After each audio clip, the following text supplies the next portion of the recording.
Everyone, welcome to পিউস blog and another exciting blog. So guys, কেমন আছো সবাই? আশা করি সবাই ভালো আছো। আজকে আবারও চলে আসলাম নতুন আর একটা ভিডিও নিয়ে তোমাদের সামনে। তো আজকের ভিডিওটা অনেক স্পেশাল হতে চলেছে, কেননা আজকে আমাদের এখানে একটা মন্দির আছে, সেই মন্দিরে আমি আজকে একটা ভোগ দেবো। তো সেরই উদ্দেশ্যে আজকের এই ভিডিওটা করা আমার। তো দেখতেই পাচ্ছ আমি স্নান টান করে রেডি হয়ে গেছি, এখন পুজো দেবো ঘরে, এরপরে যাব মন্দিরে।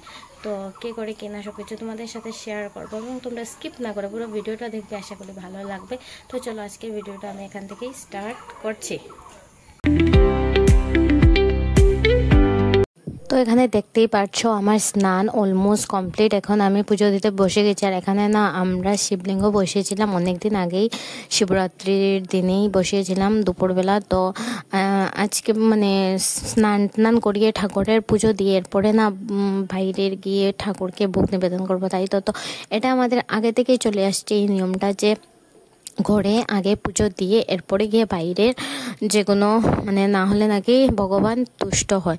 তো এই জন্য এটা ঠাম্মাদের দিন থেকেই চলে এসেছে। তো ঠাম্মাদের নির্দেশ আমরা এখনও পালন করে যাচ্ছি। এখানে দেখতেই পাচ্ছ আমি শিব বাবাকে অলমোস্ট স্নান করে নিয়েছি। আর বৌদি বলেছে যে আজকে যেহেতু সোমবার, তাই বৌদি বলেছে যে উনিও স্নান করাবেন। তো আমাকে বলেছে শুধু স্নান করে রেখে দেওয়ার জন্য, উনি এসে স্নান করাবেন। তো আমি ওনার কথা অনুযায়ী স্নান টান করিয়ে রেখে দিয়েছি বাবাকে বসিয়ে। এরপরে এখানে আমাদের যে অন্যান্য ঠাকুররা আছেন, মানে অনুকূল চন্দ্র ঠাকুর, তো ওনাদেরকে সবাইকে স্নান টান করি। এরপরে এখানে তরচর করে আমি তাড়াতাড়ি করে নিচ্ছিলাম, কেননা আমি যেখানে বুক দিতে যাবো সেখানে না নিয়ম আছে যে 9টার থেকে 10টার ভিতরেই তোমার দেওয়ার পালা, না হলে না প্রবলেম হয়। কি প্রবলেম হয় সেটা না হয় তোমাদেরকে একটু পরে বলবো।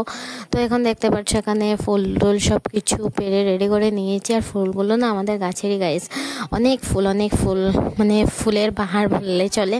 তো এখানে আমি অলমোস্ট সব কিছু রেডি করে নিয়েছি। আর ঠাকুরকে যে দেবো ফল সব কিছু রেডি করে। তো এখন বলো তো তোমরা কারা কারা অনুকূল ঠাকুরকে মানো আর কারা কারা শিব বাবাকে মানো? আমি তো শিব বাবা, অনুকূল ঠাকুর, রাধা কৃষ্ণ সবাইকেই মানি, কেননা আমার অনেক ভালো লাগে এই ঠাকুরদেরকে। আর ঠাকুর আছেন, সবাই বলে যে ঠাকুর নেই, কিন্তু ঠাকুর আছে। তুমি যদি মন থেকে চাও, প্রাণ থেকে চাও, অবশ্যই ঠাকুর সাড়া দেয়, সেটা আমি বিশ্বাস করি। আর কেউ বিশ্বাস করলে করুক, না করলে না, কিন্তু এটা সত্যি, এটাই সত্যি গাইস, যে ঠাকুর আছেন দুনিয়াতে। যে কোনো সময় তুমি যে কোনো কিছুতে প্রবলেমে পড়ো, ঠাকুর তোমাকে সহায়তা করবেন, এটা একদম গ্যারান্টি দিয়ে বলছি আমি। তো তোমাদের সাথে কথা বলতে বলতে এখানে আমার একটু করে প্রায় কাজ কমপ্লিটের পথে, মানে অনেক দেরি আছে এখনো মানে দেরি আছে, কিন্তু প্রায় একটু করে আমি ডান করে ফেলছি কাজগুলোকে। তো একটু পরেই দেখতে পাবে যে এখানে বৌদিও চলে এসেছে আমাকে সাহায্য করার জন্য। অ্যাকচুয়ালি আজকে সোমবার না, আগেই তোমাদেরকে বলেছি যে আজকে সোমবার, আর বৌদি একটু সোমবারটা অনেক ভালোভাবে নিষ্ঠাভাবে পালন করে, তাই।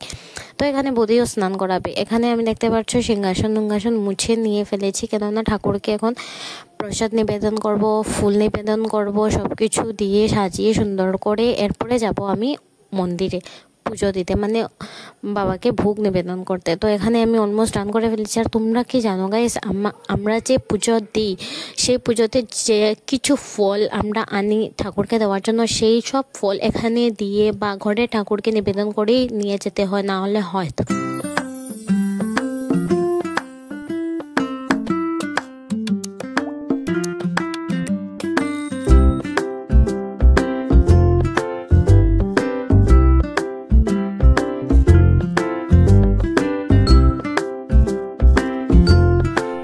দেখতেই পারছো আমি বসে গেছি ফল টল কাটতে। এখানে সব কিছু ধুয়ে সব কিছু রেডি করে নিয়েছি। আর যে মন্দিরে পুজো দিতে যাবো, মানে এই মন্দিরটা তোমরা হয়তো আগে অনেকবারই দেখেছো আমার ভিডিওতে, অনেকই জাগ্রত মন্দির, মানে ভৈরব বাবার মন্দির। সেটা অনেক শর্টসেও দেখেছো, অনেক ভিডিওতেও দেখেছো। আর ঠিকই এটা অনেকই জাগ্রত, মানে তোমরা মন থেকে যা কিছু চাইবে তাই পাবে এখানে। তো এখানে দেখতে পাচ্ছ আমি ফল টল কেটে ফেলেছি এখানে ঠাকুরকে দেওয়ার জন্য। আর রাধাকৃষ্ণকে, আমরা যেহেতু রাধাকৃষ্ণর ভক্ত, আমাদের আদিকাল থেকে সেটা চলে এসেছে। তো এখানে আমাদের বাড়িতে রাধাকৃষ্ণ মাঘী পূর্ণিমা তিথি জানো যে আমাদের কৃষ্ণ ঠাকুরের সংকীর্তন হয়ে থাকে বাড়িতে ফেব্রুয়ারি মাসে। তো যাই হোক, এটা বাদ দাও, এটা না হয় অন্যদিন আরেকদিন বলবো তোমাদেরকে পুরো ক্লিয়ার করে, পুরো বিস্তারিতভাবে। তো এখন দেখতে পাচ্ছ এখানে আমি ফুল টুল দিয়ে দিয়েছি ঠাকুরকে, সব কিছু চড়িয়ে দেবো এখানে। এরপরে আস্তে আস্তে করে সব কিছু দিয়ে এরপরে এখানে ফল টলও আমার কাটা হয়ে গেছে। আর যেখানে আমি যাব হচ্ছে ভৈরব বাবার মন্দিরে, সেখানের জন্য ফল টল সেখানেই গিয়ে কাটবো, কেননা এখানে কাটলে হবে না, যেখানে গিয়ে পুজো দেবো সেখান থেকে ফল টল কেটে এরপরে সুন্দর করে সাজিয়ে দেবো। আর গাইস, তোমরা কি জানো আমাদের যে মন্দিরে পুজো করে সে আসলে কে? সে আসলে আমাদেরই মামা। তোমরা হয়তো দেখেছো মামাকে কোনো ভিডিওতে বা কিছুতে। অ্যাকচুয়ালি হয়েছে এমন যে মামা এসে আমাদের এখানেই থাকে, মানে আমাদের ঘরে। তো আগে যে ভৈরব মন্দিরে একজন লোক ছিল, মানে একজন দাদু ছিল, উনি অনেক বয়স হয়ে গেছে, তো তাই উনি মারা গেছেন। এরপরে মারা যাওয়ার পরে তো মানে দেখাশোনা করতে মন্দিরের তো লোক লাগে, তাহলে লোক ছিল না। এরপরে মামা তো এমনি বিয়ে টিয়ে করেননি আর কি। তো সবাই মামাকে এসে মানে বলেছেন যে তুমি কি এরকম পারবে আমাদের মন্দিরকে দেখাশোনা করতে, একটু মন্দিরটাকে সুন্দর করে সাজিয়ে রাখতে? তো মামা একথাতেই রাজি হয়ে গেলেন। তো বললেন ঠিক আছে হবে, আমি তো ঠাকুরকে এমনি ভালোবাসি আর আমার এইসব কাজ করতে অনেক ভালো লাগে। তাহলে তো মামা সেদিন থেকেই মানে আজকে প্রায় 3 বছর না 4 বছর হয়ে গেছে, এরকম 3-4 বছর হয়ে গেছে। 3-4 বছর ধরে মামা পুজো দিয়ে আসছেন মন্দিরে, মানে এই দাদুটা মরার 3-4 বছর হয়ে গেছে।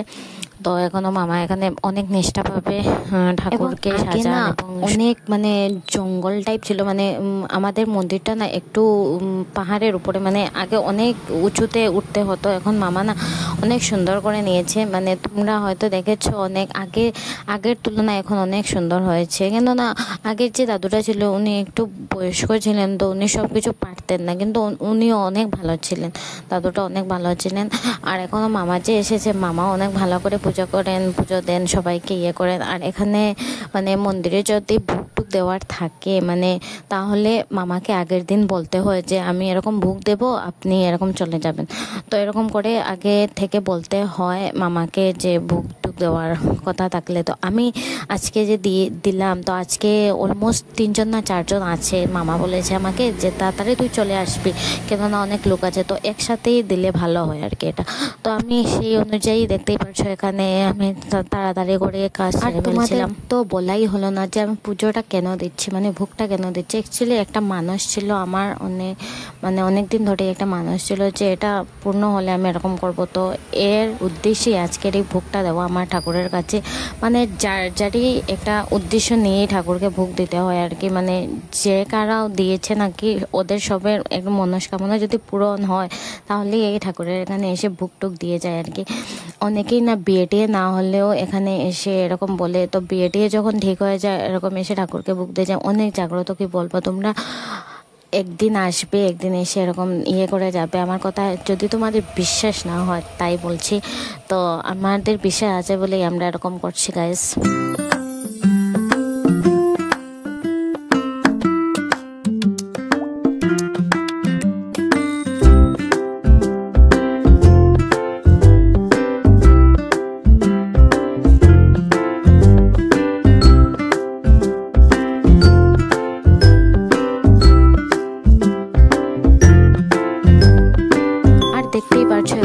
আমি পুজো টুজো দিয়ে প্রায় কমপ্লিট করে বেরিয়ে পড়েছি মন্দিরের উদ্দেশ্যে, রওনা দিয়ে দিয়েছি। আর আমি একাই যাচ্ছি, আমার সাথে কেউ যাচ্ছে না। অ্যাকচুয়ালি কেউ হয়েছে, আমার ভাইয়ের মেয়েটা যেতে চাইছিল আমার সাথে, কিন্তু ও তো স্নান করেনি, তাই ওকে আনিনি। স্নান না করে কীভাবে যাবে? তো আমি বলেছি তুমি আমাদের লাগা বাসায় আরেকজন ভোগ দিচ্ছেন, তো ওদের সাথে তুমি চলে এসো। ওকে এরকম বুঝ দিয়ে আমি চলে যাচ্ছি মন্দিরের উদ্দেশ্যে রওনা।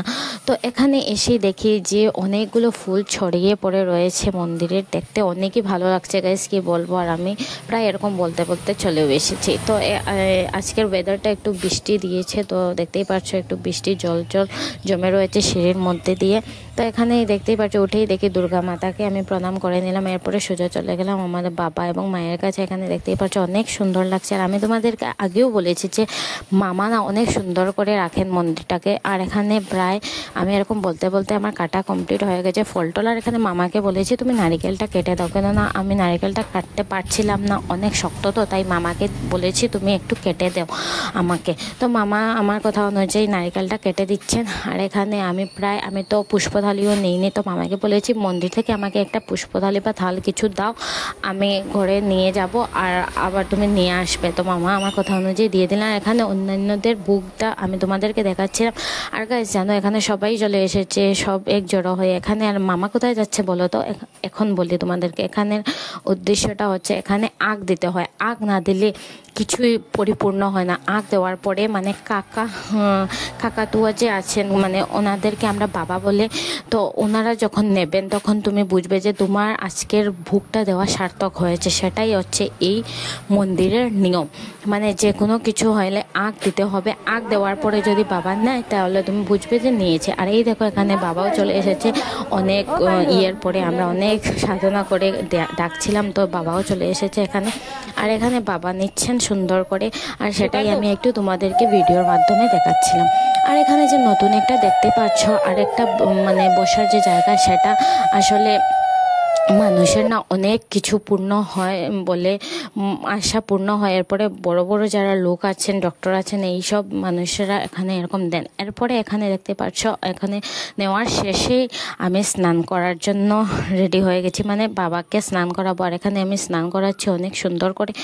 আর এখানে নিয়ম যে তুমি আগে আগ দেবে, আগ নেওয়ার পরেই স্নান করাতে হয়, আদারওয়াইজ তুমি করাতে পারবে না।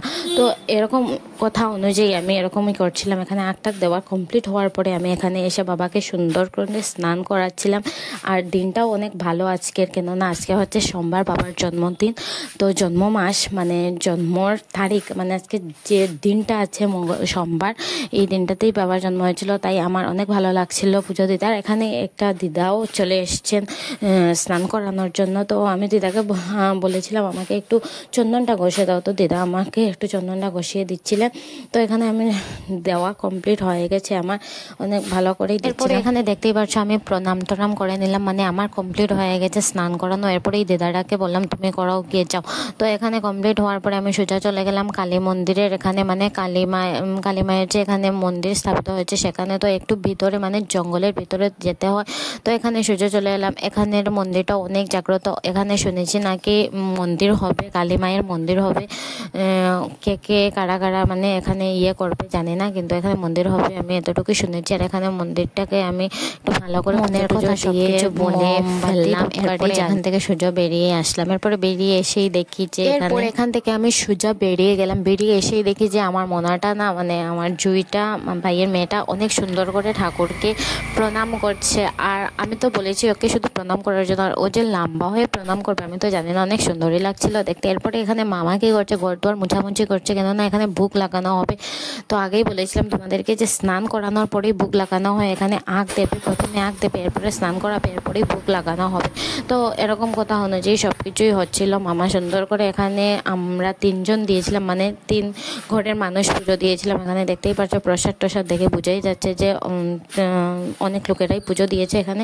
তো আমাদের 3 ফ্যামিলি ছিল এখানে। তো এখানে পুজো দেওয়ার ইয়ে করে মামা দরজাটা লাগিয়ে নিয়েছে, কেননা এখন মামা এখানে একটু জব করবে তাই। তো এরপরে দরজাটা লাগানোর পরে আমরা সবাই এক হয়ে জড়ো হয়ে আর কি এখানে প্রদক্ষিণ করছিলাম। তো এটাই নিয়ম যে ভোগ লাগানোর পরে প্রদক্ষিণ করতে হয়, 3 বার না হয় 7 বার করতেই হবে। তো এখানে দেখতেই পাচ্ছ আমরা সবাই একসাথে মানে প্রদক্ষিণ করছিলাম। তো এখানে অনেক সুন্দর করেই হচ্ছিল সব কিছু। তো এখানে দেখতেই পাচ্ছ আমাদের প্রদক্ষিণ অলমোস্ট ডান। এরপরে মামা এখানে দরজাটা খুলে দিলেন, মানে দুয়ারটা খুলে দিলেন। এরপরে দুয়ারটা খুলেই আমাদেরকে আশীর্বাদ দিলেন সবাইকে। তো আমি দেখতেই পাচ্ছ এখানে হাত পেতে রয়েছে, আমাকে একটু পরেই দিয়েছিলেন মানে সবাইকে দেওয়ার পর। তো কিছু ব্যাপার নয়, ঠিক আছে। তো আমাকে দেওয়ার জন্য তো আমি বললাম সব ইয়ে থেকে আমাকে একটা একটা করে ফুল দেবে। তো মামা আমার কথা অনুযায়ী এরকম করেছিলেন। এরপরে এখানে আমরা ভক্তি টক্তি দিয়ে প্রণাম টনাম করে এখানে দেখতেই পাচ্ছ ঘরের যাওয়ার জন্য রওনা দিয়ে দিলাম গাইস। তো ঘরে এসেই আমি কি করেছি, এখানে তো বুক টুক মাখিনি। তো মামা বলেছে যে এখানে ঘরে গিয়ে মাখার জন্য। তো আমি অলমোস্ট ঘরে চলেও এসেছি আমরা। এখানে এসে ফল টল মেখে সবাইকে দিয়েছি, মানে 5 ঘরে বা 7 ঘরে এরকম করে দিতে হয়। তো আমি বৌদিকে বলেছি যাও কলা পাতা নিয়ে এসো, কলা পাতাতেই দেবো। তো এখানে আমার বৌদি আমার কথা অনুযায়ী এখানে কলা পাতা, আর এখানে যে আমি প্লেটগুলো বাড়ছিলাম সেটা হচ্ছে কি আমাদের ঘরে পিসিরা এসেছিলো তাই। তো এখানে দেওয়া আমার অলমোস্ট ডান হয়ে গেছিলো। এরপরে কলা পাতাতে 5 ঘরের জন্য বৌদিকে বললাম তুমি বেড়ে দাও সুন্দর করে। তো আজকের জন্য এইটুকুই গাইস। যদি তোমাদের ভিডিওটা ভালো লাগে তাহলে অবশ্যই লাইক করবে, কমেন্ট করবে এবং শেয়ার করবে, যত পারো শেয়ার করবে। যত শেয়ার করবে তত আমি একটু আগে আগে বাড়বো, তাই না? তো তোমাদের কাছে এটাই অনুরোধ যে ভিডিওটাকে যত পারবে শেয়ার করবে এবং কমেন্ট লাইক তো অবশ্যই করবে। তো আজকের জন্য এতটুকুই, আবার দেখা হচ্ছে অনেক আরেকটা নতুন ইন্টারেস্টিং ভিডিওর সাথে। বাই।